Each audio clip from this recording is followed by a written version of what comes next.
Conexão Sagres. Olá, mais um Conexão Sagres começando, e dessa vez para falar sobre um tema muito importante. Vamos falar hoje sobre igualdade salarial entre homens e mulheres. E para falar sobre esse assunto, temos aqui convidadas super especiais.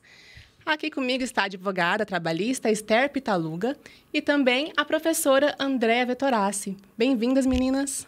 Obrigada. Muito obrigada. O currículo dela, gente, olha, é caprichado. A Esther, ela é secretária-geral adjunta da Comissão de Direito do Trabalho da OAB Goiás e também a Andréa é professora no programa de pós-graduação da UFG, né? Em Ciências Sociais, ela pesquisa direitos humanos. E, gente, vamos começar, né? Falar sobre esse assunto que, conforme a gente estava falando antes, tem muita coisa para a gente comentar, né? E a novidade, né, desse ano foi a lei que foi aprovada, né, pelo presidente Lula em julho de 2023.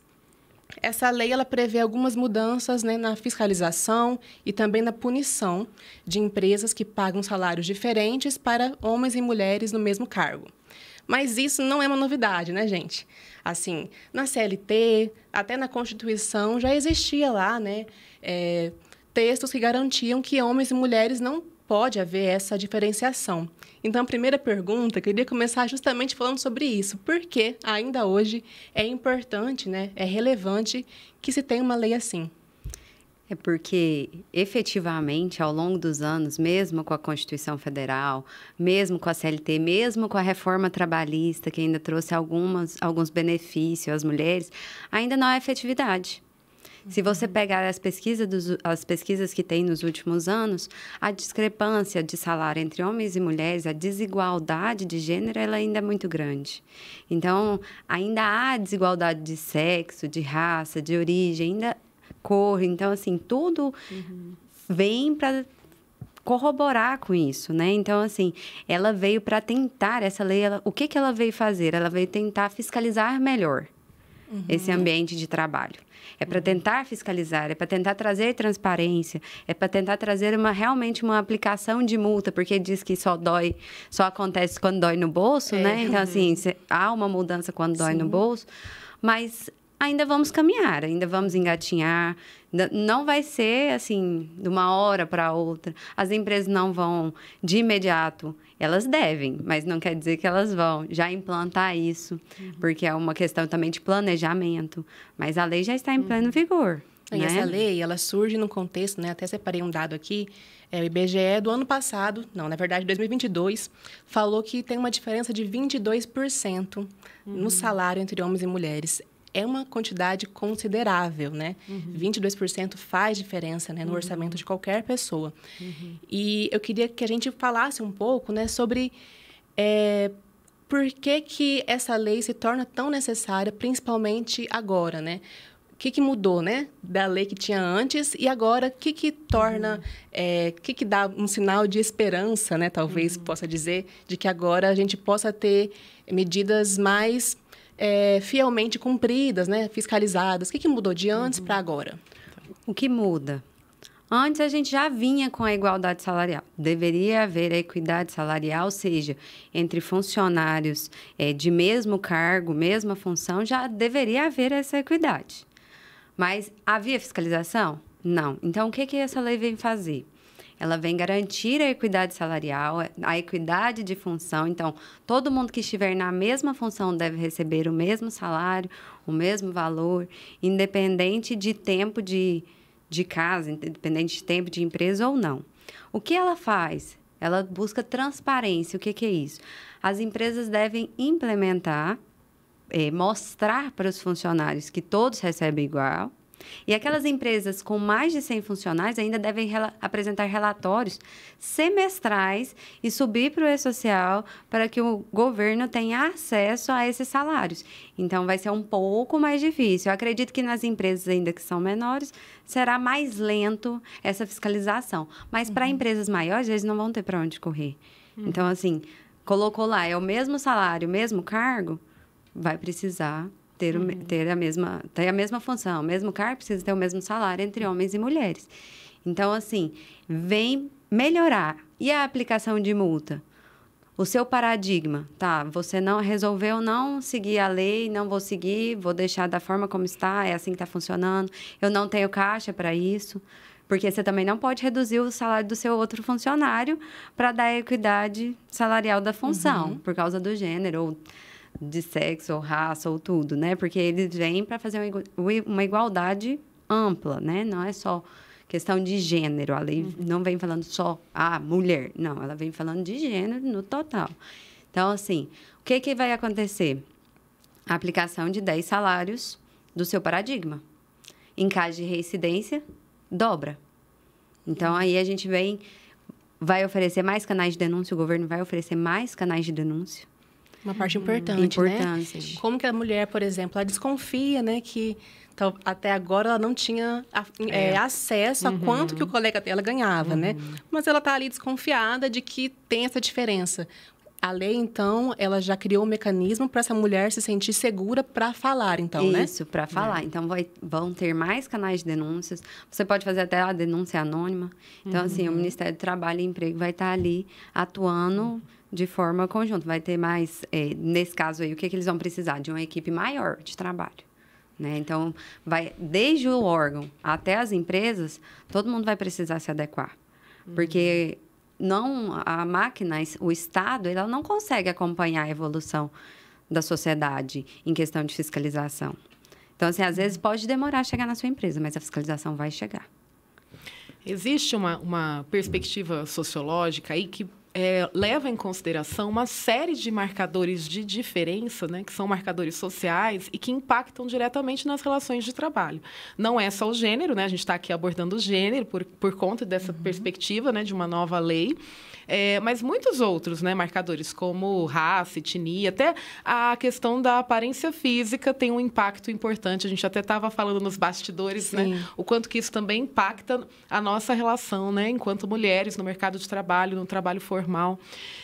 Então, a importância de uma lei, e não só uma lei, mas como a Esther disse, uma fiscalização efetiva, né, é que essas violências que estão na sociedade civil, que estão nas relações de trabalho, uma violência que é simbólica, que é feita nas entrelinhas, que muitas vezes a mulher nem sabe que está que está sofrendo essa violência, agora ela é levada para uma outra instância, ela é levada para uma relação pública legitimada, né? Uma representação feita pelo Estado, e é o Estado que está dizendo, não vamos tolerar esse tipo de situação. E existe não só uma lei, mas uma fiscalização da lei. Então, por isso a importância, né? A sua primeira pergunta, a importância de termos uma lei e de fiscalizarmos, né, o que efetivamente acontece no mundo do trabalho. Porque na prática, a gente vê essas violências acontecendo e, sem um Estado interventor, elas vão se perpetuando, muitas vezes sem a gente nem saber, sem nem a gente perceber na condição de mulher, subjugadas nessas relações de trabalho. Só o fato de existir, né, uma política pública, uma lei concreta, já também abre espaço para a própria sociedade, né, todos nós, comentarmos sobre o assunto, né? Sim, ganharmos exato. Atenção sobre também. Acho que a lei aparece muito também nesse sentido, né? Sem dúvidas. A importância de refletirmos sobre isso e o quanto que, quando o Estado diz uma coisa, isso impacta a sociedade civil, porque aí a gente começa a descobrir que as coisas acontecem, se colocar no lugar, né, dessas violências, dessas desigualdades. É muito importante que exista um movimento como esse. Quando a gente fala também sobre essa relação de gênero no mercado de trabalho, não tem como não falar também sobre maternidade, né? Que é uma palavra, um momento da vida que aparece muito ligado, né, ao ser mulher no mercado de trabalho. E aí eu até estava comentando com a Esther sobre a reforma trabalhista, que trouxe uma questão, né, trouxe mudanças em 2017, que refletiu muito diretamente na questão das mães. Eu queria que você comentasse também um pouquinho, Esther. Nessa reforma, por exemplo, teve algumas mudanças na questão do tempo, né, que a mãe pode passar amamentando. Uma das grandes mudanças foi a questão de que agora se faria um acordo entre patrão, né, entre chefe e o funcionário, né, funcionária. Isso demonstrou um retrocesso, né, nessa questão de assegurar o direito da mulher, né, nessa volta ao mercado de trabalho. Sim, é um pouco retrocesso, porque você vai discutir com o seu patrão, Como que você vai negociar isso? Muito delicado, né? É muito delicado. E o sindicato, você vai até o seu sindicato para ver resguardado seu direito? Você vai procurar um profissional do direito para te ajudar nesse diálogo? Porque quando você fala em mercado de trabalho, você não analisa somente aquela situação sua, você vai analisar o que você está precisando para comer em casa. É isso mesmo que eu vou fazer? Eu estou suscetível a uma série de fatores, não é só isso. Então, assim, com a reforma, o que veio além do negociável que a gente vai dialogar? Mas isso, na prática, não acontece, né? Mas ali a gente veio falar sobre as atividades insalubres. Grávidas não podiam trabalhar em atividade insalubre de forma alguma. Agora tem os níveis. A sua médica vai dizer como você pode trabalhar na empresa. Então, assim, em qual grau de insalubridade você pode trabalhar? Então, aquelas mulheres que ficassem grávidas, por exemplo, enfermeiras, médicas, que estivessem no hospital, não ia poder trabalhar. Já tinha discriminação. Então, assim, eliminava do mercado de trabalho as grávidas. Quando você ia contratar, você ia pensar, então, não vou contratar mulheres porque elas têm o período de gravidez, né? Então, tem as pausas para amamentação, que você pode fazer durante a sua jornada de trabalho, que a reforma trabalhista veio garantir as pausas, né? Para a mãe amamentar. Não, e o quanto que isso impacta coisas muito caras à sociedade, como a saúde, né? Porque a gente tem a Organização Mundial da Saúde dizendo que as crianças devem ser amamentadas em livre demanda até os 6 meses de vida e exclusivamente no peito da mãe. E aí a gente chega no Brasil e vê que a média não chega nem a 60 dias de amamentação. Nem 2 meses essas mulheres conseguem amamentar os seus filhos, porque como você volta para o mercado de trabalho, como é que você negocia toda uma demanda doméstica, inclusive, e continua amamentando o seu filho em livre demanda por 6 longos meses. E ainda depois, por mais 1 ano e meio, né? Então, até os 2 anos de vida, já não mais em livre demanda, né? Com a introdução alimentar. A maioria de nós não consegue atingir esses objetivos, que são da OMS, né? E isso impacta diretamente a nossa saúde depois, no futuro, né? Da mãe, do bebê e do adulto que esse bebê se tornará.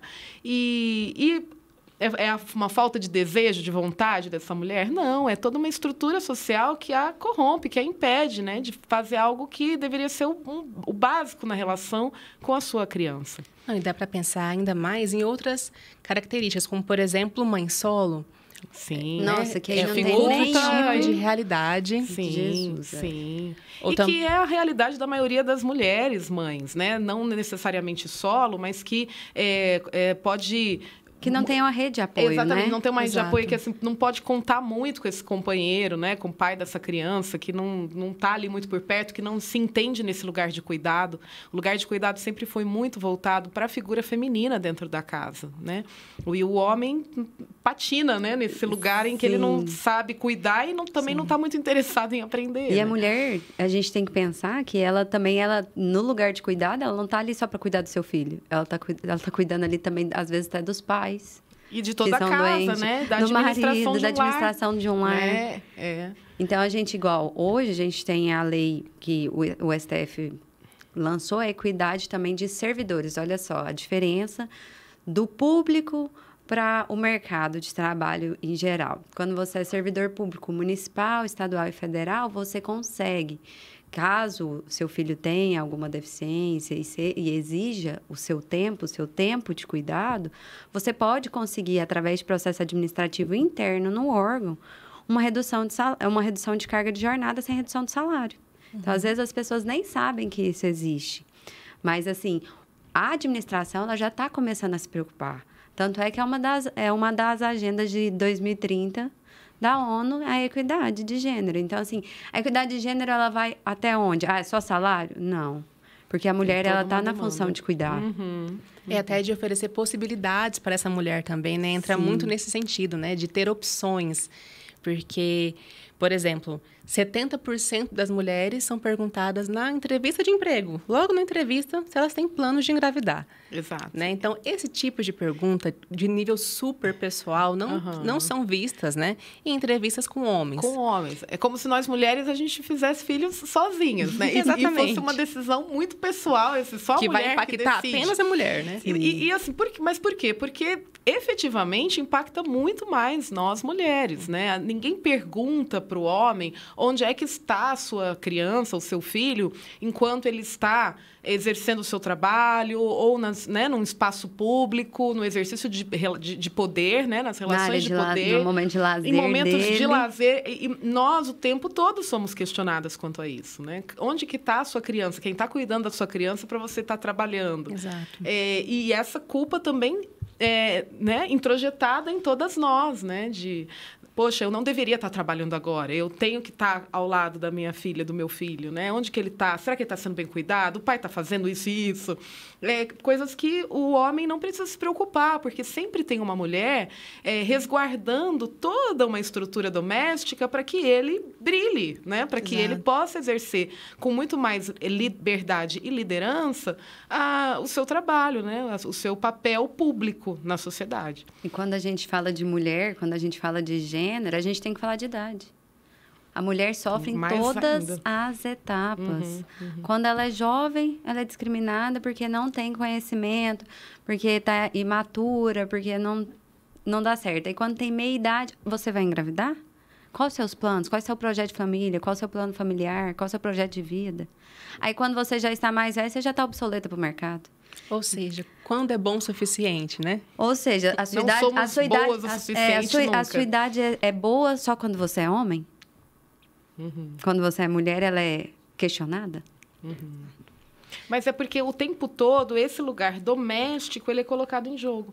E até falávamos, né, nos bastidores que a pandemia veio para mostrar para a gente a importância desse lugar do privado, a importância dos espaços domésticos e de um lar seguro, feliz, resguardado, né, naquele período longuíssimo em que estivemos em isolamento social. E a gente, né, saiu da pandemia, as coisas voltaram para o seu lugar e a gente realmente olha com um certo desdém para o espaço privado. O espaço público é super valorizado, né, supervalorizado, e o espaço privado e todas as relações de trabalho dentro desse privado, que são as relações domésticas, de cuidado, são invisibilizadas, né, não são valorizadas. E a maior parte do tempo são executadas por mulheres, né? A mulher muito mais nesse lugar do que o homem. Ou seja, as mulheres acabam ali posicionadas em posições, né, que são vistas como menores, né, como menos importantes. Menos importantes. E aí esse valor tanto econômico, tanto um valor social também, social, né? cultural, político, né? E assim, é isso, assim, a política ela não é feita só no espaço público, a política também está no privado, também está nas relações domésticas, nesse lugar do cuidado. E a gente inviabiliza esse lugar e também o torna invisível, né? Não é importante tanto quanto o espaço público, mas sem um espaço privado bem cuidado e administrado, ninguém consegue, né, fazer nada no espaço público. As relações elas são dialéticas, elas estão o tempo todo misturadas. E um lugar muito inferiorizado, muito invisível ali, e o espaço público, majoritariamente, né, administrado por homens, é o único valorizado, é o único que a gente volta os olhos com mais deferência, né? Com mais cuidado. E essa falta de valorização, vocês acham que acaba refletindo no alto valor que a mulher se dá? Também. Nossa, demais. Tem até, na área da psicologia, da psicanálise, existe toda uma discussão sobre a síndrome da impostora, né? Que acomete muito mais nós, mulheres, do que os homens, né? A gente nunca se acha boa o suficiente. Tá? Então, a gente o burnout está aí para provar isso, né? E, assim, mulheres como nós, né, em espaços públicos, exercendo cargos, né, de liderança, a gente o tempo todo fica se perguntando... Tá certo? Eu deveria estar aqui mesmo. Qual a postura adotar? O que eu fiz para chegar aqui, né? Que roupa usar? Exato. E quando é que vão descobrir que eu não merecia estar aqui, né? Por mais que a gente tenha um currículo super qualificado. Mas isso acomete muito mais nós, mulheres, porque o tempo todo a gente não se acha boa o suficiente, porque existe uma sociedade nos subjulgando. Então, é uma via de mão dupla, né? A gente... dá para a sociedade aquilo que a gente recebe dela também. Né? Não, e o Estado tem se preocupado com isso. Tanto é que não é só nas relações trabalhistas.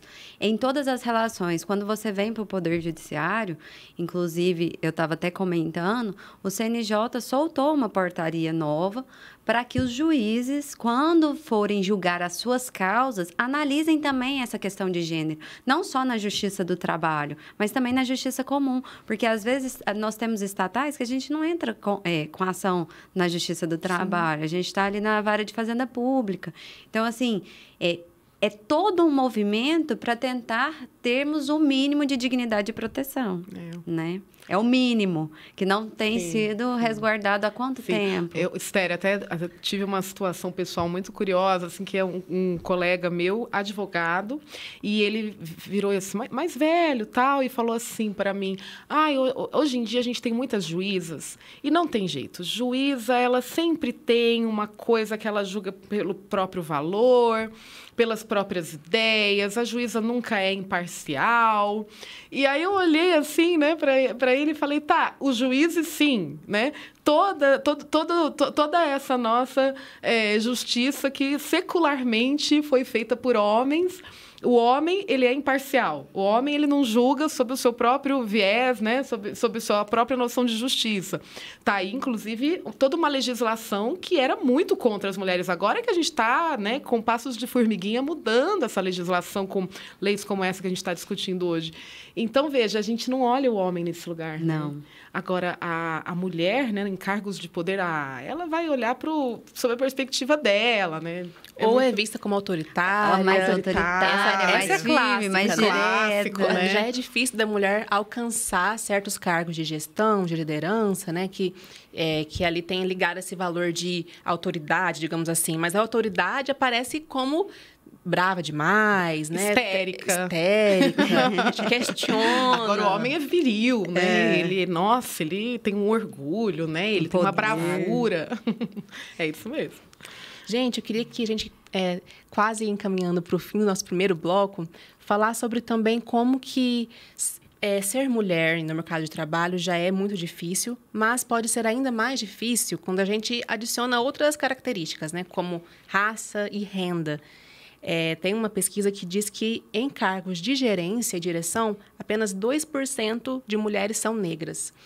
Como que vocês acham que o Estado ainda precisa estar mais atento, né, para essas diferenças dentro das próprias diferenças, né? Uhum. Não, e aí a gente entra numa outra questão, que são as minorias, né? Então, assim, se você pega aí o panorama do trabalho análogo à escravidão, e se você vai olhar raça, gênero e tudo, você vê mulheres negras de baixa renda em situações análogas à escravidão, em muito maior número do que homens. Uhum. Por quê? Porque a gente passa por muitos fatores diferentes. A gente, igual a gente estava falando dos seus estudos, né, sobre imigração, é totalmente diferente. Então, quando você vai para o mercado de trabalho e ainda tem a questão da minoria, ainda fica muito mais difícil. Muito mais. A gente chama de intersecções na sociologia, né? Então, é super importante olhar esses vários marcadores de desigualdade que vão piorando a situação. Então, é claro que uma mulher branca, classe média alta, e muitos outros marcadores, como inclusive a obesidade, por exemplo, ou algum tipo de deficiência física, tudo isso impacta a sua relação com o trabalho, né? E o quanto que ela vai precisar, né, ser resguardada por leis como essa de equidade salarial, porque tudo isso impacta não só o salário em si, mas toda uma condição de trabalho, né, adequada para que ela tenha saúde mental, bem-estar, né? E aí você citou algumas e são realmente as fundamentais, não só gênero, né, mas a raça, etnia, a nacionalidade, origem, naturalidade, né? Classe social, que é sempre algo que nos atravessa fortemente, né? Então, é claro que as comunidades pobres, né, as classes mais pobres vão sofrer condições degradantes de trabalho muito mais intensamente do que qualquer outra classe social, né? Sim, existem várias pesquisas, né, que mostram que, por exemplo, trabalhos informais, quando você vai fazer ali uma pesquisa, né, para descobrir o perfil, a maioria são mulheres e homens negros, né? Exato. Ou seja, nessa questão, ainda é difícil ingressar no mercado de trabalho. Não é nem só sobre diferença, é entrar no mercado de trabalho, né? Então, quanto que isso ainda precisa de um longo caminho de mudanças. Que longo caminho, né? Porque pensa, uma lei tão bacana como essa, mas que vai impactar quem está no mercado formal de trabalho. E a maioria dos trabalhadores no Brasil não está nesse lugar. Está na informalidade.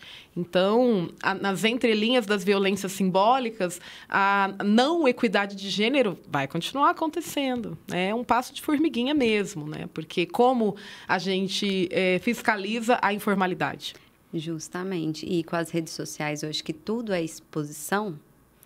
Então, assim, é mais um questionamento a ser feito numa entrevista de trabalho, por exemplo. É mais uma coisa a ser avaliada quando você vai contratar.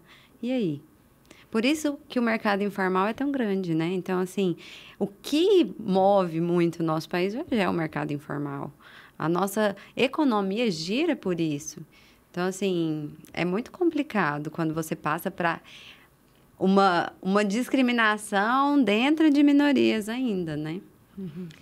Meninas, já falamos bastante, né, sobre as diversas dificuldades que mulheres têm para ingressar no mercado de trabalho, para ter direito, né, a salários iguais ou próximos de iguais a homens, né? Falamos também sobre dificuldades que grupos minoritários têm, como, né, mulheres negras, mulheres pobres. Eu queria que a gente começasse a falar também sobre a questão da carga mental, saúde mental da mulher, né? Não tem como falar sobre o mercado de trabalho e não pensar sobre como que está a nossa saúde mental, né?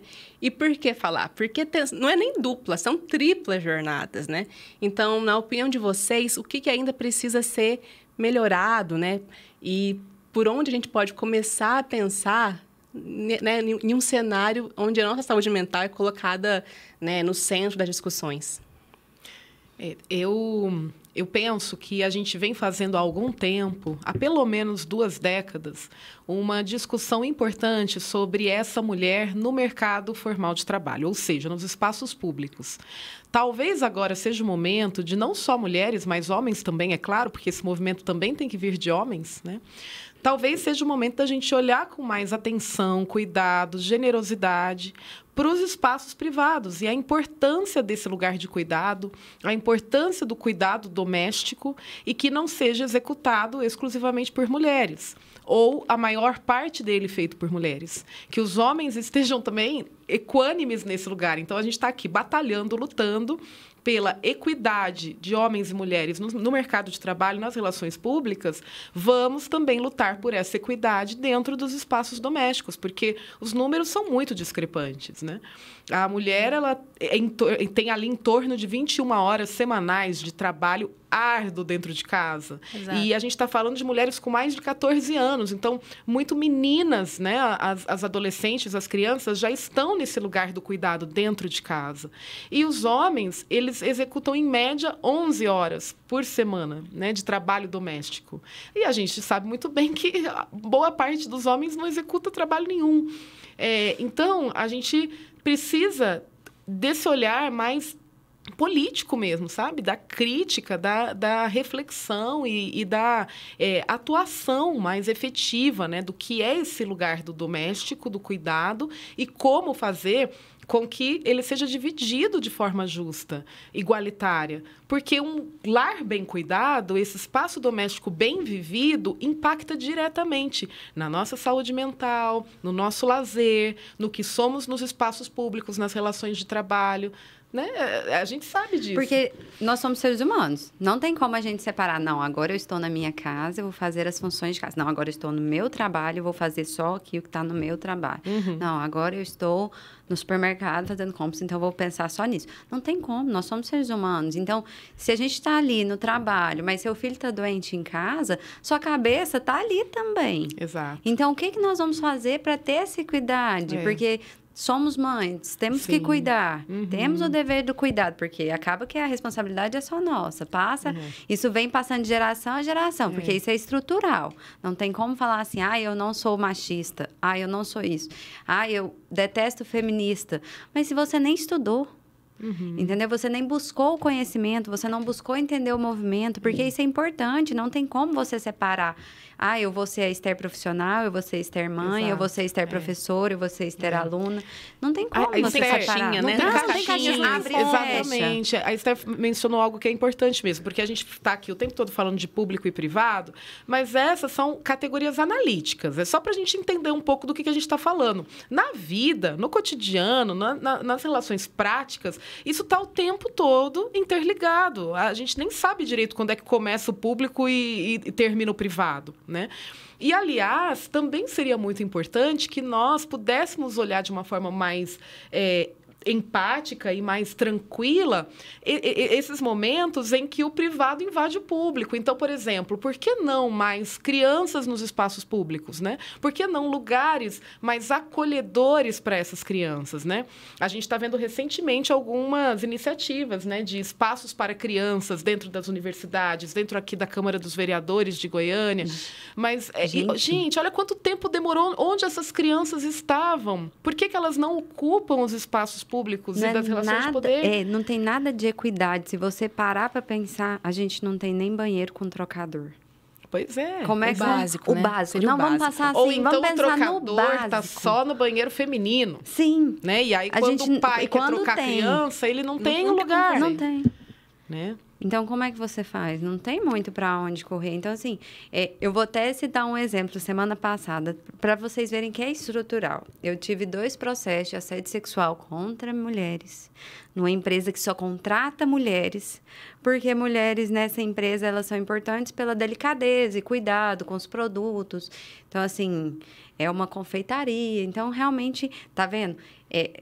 Você pensa em delicadeza, você pensa em cuidado, você pensa em quê? Já pronto. Mulheres, né? tudo bem. Então, aí a gente pega só os cargos mais pesados dessa empresa, são destinados a homens, mas a grande parte deles, os trabalhadores são mulheres. De assédio sexual, fui para as 2 audiências, uma com a juíza e outra com o juiz. Gente, é nítida a diferença.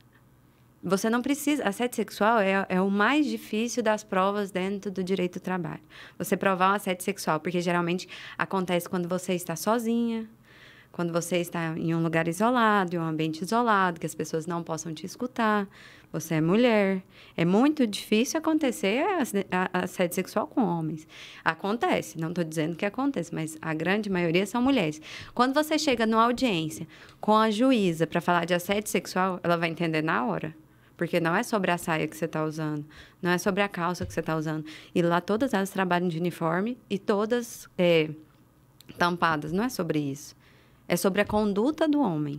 Aí você chega, a juíza tem uma decisão empática, cuidadosa, que entende aquele momento, que entende o que aquelas meninas passaram naquele ambiente de trabalho, que ficaram traumatizadas, tanto é que nenhuma retornou para o mercado de trabalho ainda, e são jovens, porque aquilo impactou tanto na vida delas, e você faz, em contrapartida, na mesma semana, faz uma audiência da outra, porque quando você protocola ações, caem juízes distintos, né? É inteligência artificial que faz essa distribuição. Você vai para uma audiência com um homem que ele fala assim, não, eu nem entendo isso. Eu não entendo desse jeito. Ele já pré-julga a sua causa. Ele fala isso em audiência para você. Não, eu não vou julgar desse jeito. Não é nem escondido. Não é nem escondido. Não, ele fala para você que é advogada, se você está falando ali, vamos pôr no papel do gênero. Ele fala para você que é mulher, sentado com 2 homens da empresa, contrários, e para sua cliente. Fala, não, você não passou por isso. Então, a gente está aí e realmente em um machismo estrutural. Eu consegui reverter numa sala de desembargadores que já tinham opinado que aquilo não era nem considerado um dano moral.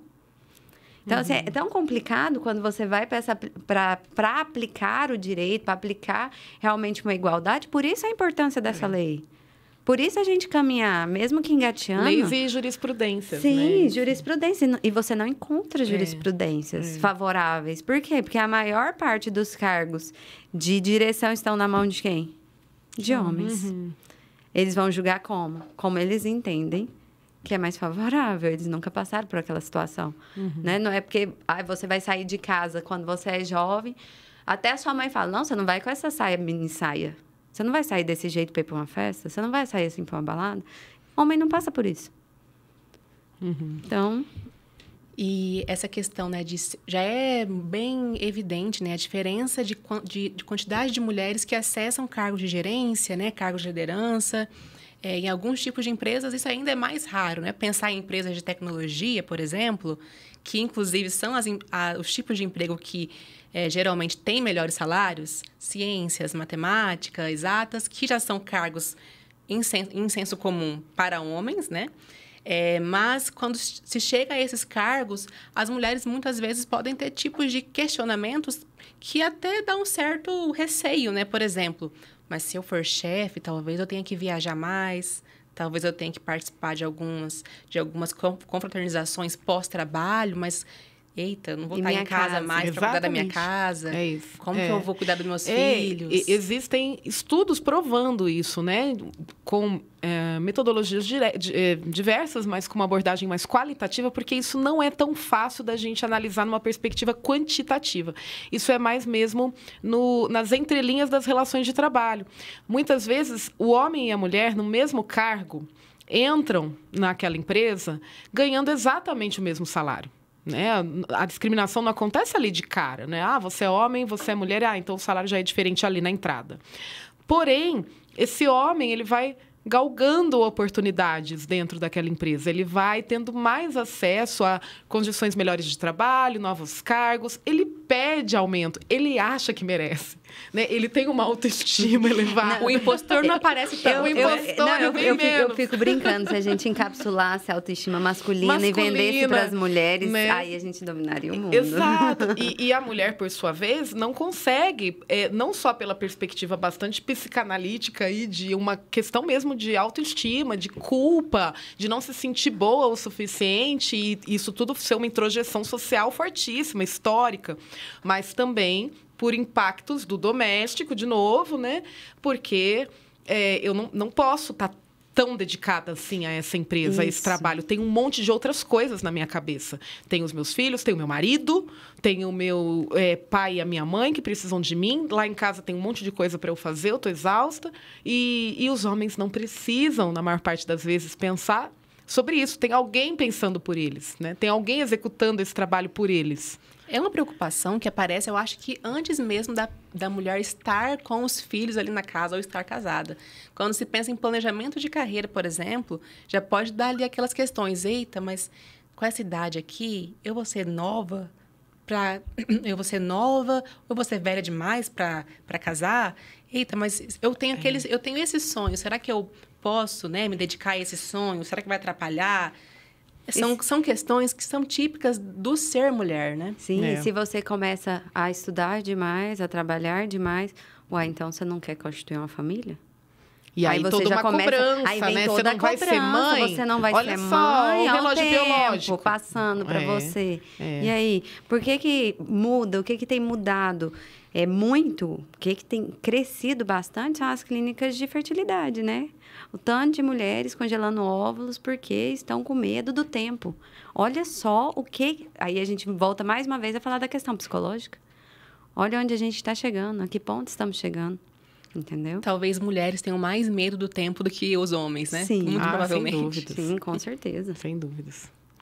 Gente, inclusive, eu até separei uma tabela aqui que ela mostra... Ela foi feita por um instituto, chama Cato, que ele reúne várias vagas, né, no mercado de trabalho. E aí eu achei interessante falar que essa diferença salarial, ela vai aumentando conforme o grau de instrução. Por exemplo, a diferença de salário entre homens e mulheres com fundamental e completo, por exemplo, é de 21,22%. Mas aí vai aumentando.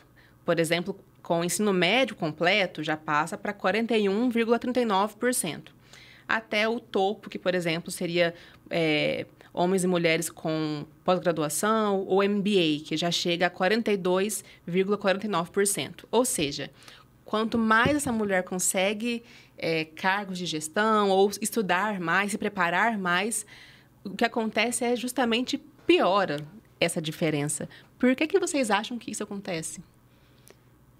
É tão complicado, porque aí quando você vai passar para esse ponto de análise, você tem que pensar em tantas coisas, mas eu acredito que hoje o mercado de trabalho, se as mulheres efetivamente tivessem tempo e disposição para realmente atuar sem os medos e receios, ele seria totalmente dominado por mulheres. Então, aí começa um grande problema já, né? Eu assim, tenderia a dizer que também tem a ver com os outros marcadores que a gente já falou anteriormente. Quando a gente pega trabalhos menos qualificados, os outros marcadores estão mais presentes. Então, a gente também tem que olhar classe social, a gente também tem que olhar raça e etnia e outros, né, que impactam diretamente esse trabalho informal, precarizado, de quem estudou menos, né, de quem teve menos acesso a uma socialização formal. Quando a gente fala desses cargos mais elevados, de pessoas que estão na universidade, que fizeram pós-graduação, qual que é o único marcador que vai sobrar? O de gênero.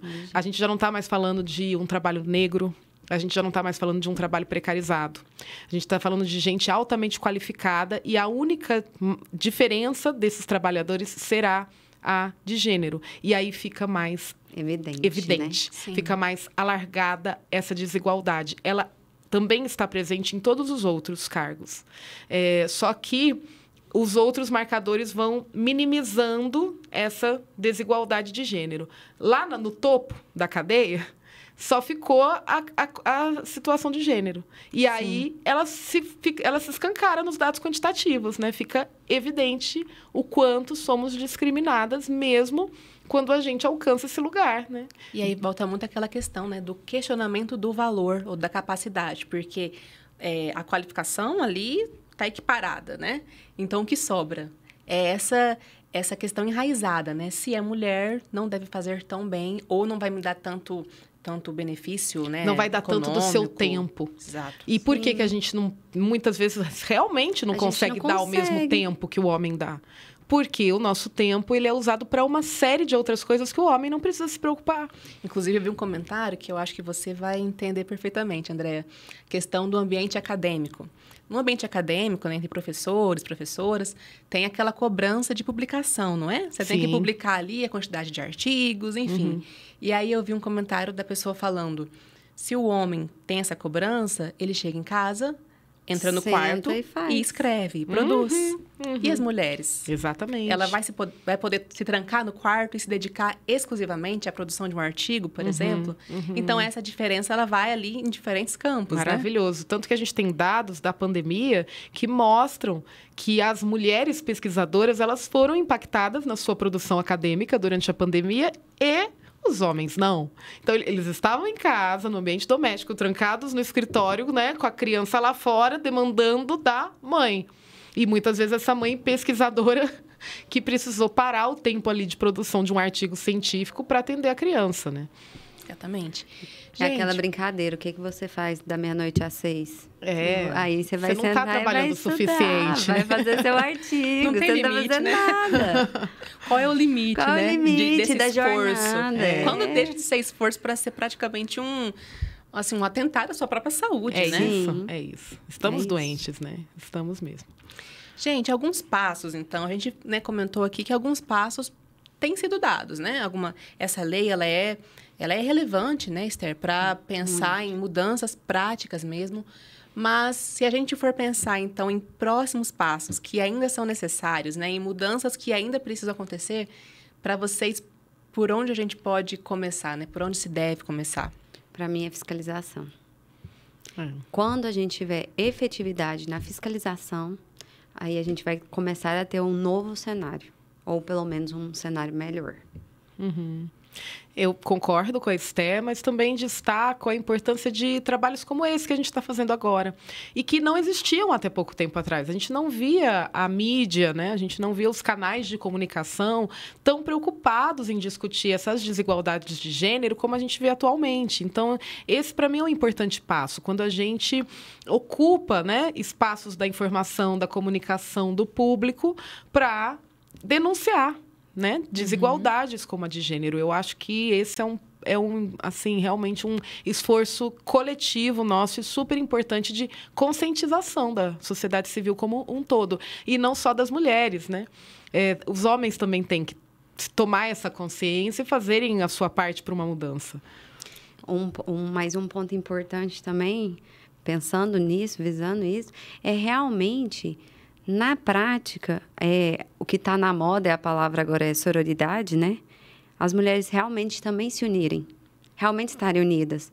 Não é você chegar numa festa ou no seu ambiente de trabalho e a primeira coisa que você fala é da roupa da sua companheira, da sua amiga de trabalho, da sua colega de trabalho. É uma efetividade da sororidade, não é só rede social, você divulgar, ai, eu tenho isso, eu tenho empatia, tem a sororidade, existe. Não, gente, é na prática mesmo. Vamos começar por nós, mulheres, já que nós somos as atingidas, só que já que nós que estamos sendo prejudicadas e nós estamos doentes, por que não nós nos darmos a mão? A gente nem tem o direito de ser inimiga. Sim, não dá. A gente não dá. A gente não pode. Chega, acabou. E o lance estrutural mesmo, né, Esther? Porque o quão conveniente é para essa estrutura machista que sejamos inimigas, que a gente se coloque nesse lugar da disputa, né?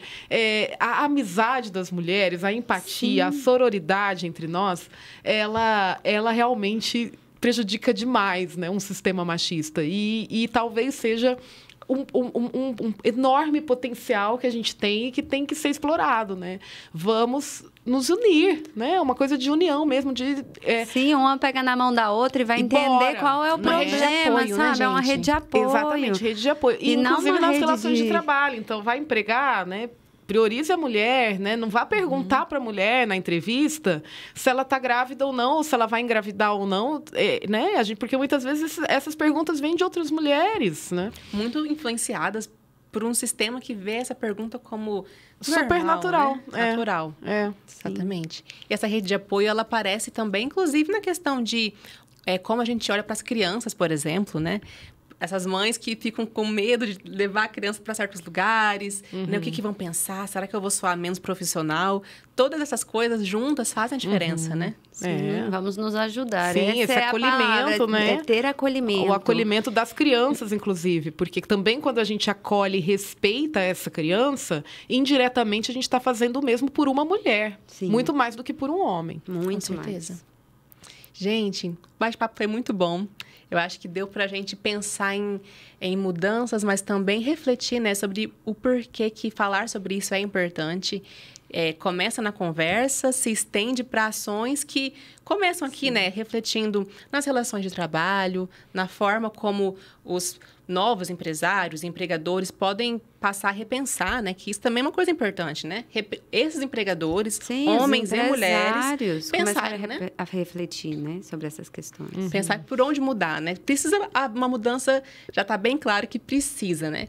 E pensar nessa mudança, então, começa, então, principalmente por esse pensamento e essa disposição, né? Em aceitar que algo tem que ser feito. Tem que ser feito, né? E muitas vezes nessa relação mais íntima, né? Então, um apelo aqui também para homens que estão nos ouvindo, né? O que você faz dentro de casa, né? O quanto que você está realmente atuando no espaço doméstico. Como que você e não pode é ajudando, ajudar, não. Né? E assim, a gente fala, ele me ajuda. Não, ele não tem que te ajudar, é obrigação não. Também, ele tem que realmente, efetivamente, dividir as tarefas domésticas. Não é um ajudante, é alguém que está ali efetivamente compartilhando todas essas, né, atividades domésticas. É um começo para um equilíbrio, né, gente? É a palavra que falta. Equilíbrio. Gente, muito obrigada. Quero agradecer, né, essas super convidadas, a professora Andréa, a advogada Esther. Muito obrigada pela companhia, por esse bate-papo que eu achei ótimo. É sempre bom colocar a cabeça para pensar nesses assuntos, né, que afetam a gente tão de forma direta, né? E também agradecer a você que nos assiste, né? Mais um Conexão Sagres. Dessa vez, discutimos sobre a importância da igualdade salarial entre homens e mulheres. E até a próxima!